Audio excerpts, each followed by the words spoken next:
पावसाळा सुरू व्हायच्या अगोदर आम्हा नवरा बायकोना हेच काम असतं, तर ते कोणतं ते सांगणारच आहे.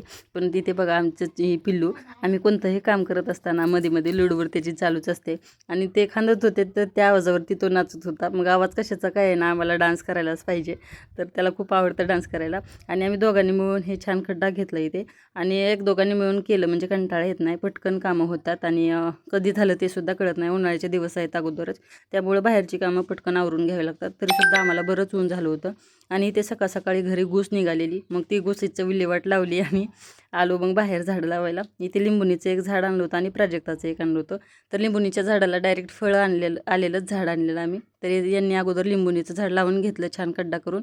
तर याला बघा लिंब चालली डायरेक्ट. हे झाड आम्हाला 350 रुपयाला पडलं. थोडेसे पैसे गेले तरी चालतील, पण डायरेक्ट आपण त्याचं फळ खाऊ शकतो. नाहीतर त्याला कधी वाट बघत बसणार, कारण हे लवकर वाढत नाही झाड. तर आता लिंबूनी डायरेक्ट फळ देणारच आहे. तर आणि त्यानंतर मग लावून घेतलं प्राजक्ताचं झाड. त्यासाठीच मी माती भरत होते ते खड्ड्यामध्ये टाकायला.